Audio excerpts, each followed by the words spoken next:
लालची चूहे की कहानी। एक छोटे से गांव में एक झुंड चूहे रहते थे। ये चूहे बहुत ही खुशहाल और शांतिपूर्ण जीवन जीते थे।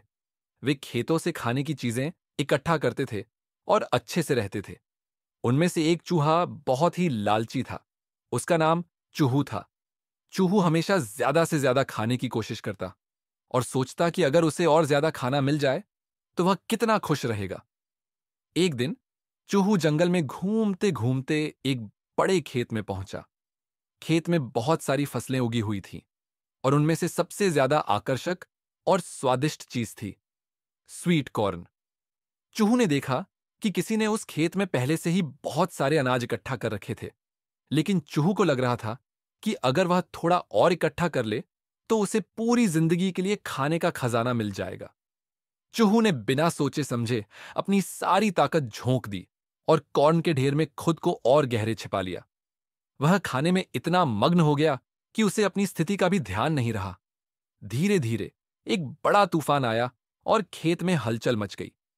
खेत के मालिक ने आकर देखा कि कई चूहे उनकी फसलों को नुकसान पहुंचा रहे हैं और उसने फसल को बचाने के लिए एक बड़ा जाल बिछा दिया।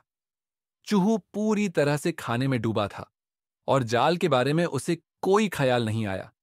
जैसे ही उसने एक और दाना खाया, वह जाल में फंस गया। वह घबराया, चिल्लाया और बहुत कोशिश की, लेकिन जाल बहुत मजबूत था। चूहू का मन भारी हो गया। उसे समझ में आ गया कि उसका लालच ही उसे इस मुसीबत में डाल चुका है। शाम को बाकी चूहे वापस अपने बिलों में चले गए, लेकिन चूहू की स्थिति देखकर वे सब हैरान रह गए। वह अब अकेला फंसा हुआ था। तब एक चूहे ने कहा, चूहू, तुम हमेशा जल्दी में रहते हो और दूसरों से ज्यादा पाने की सोचते हो। कभी भी इतना लालच नहीं करना चाहिए। सीख। इस कहानी से हमें यह सीखने को मिलता है कि लालच कभी भी किसी का भला नहीं करता। हमें हमेशा संतुलित और समझदारी से काम करना चाहिए, वरना अपनी जरूरत से ज्यादा की चाहत हमें नुकसान पहुंचा सकती है।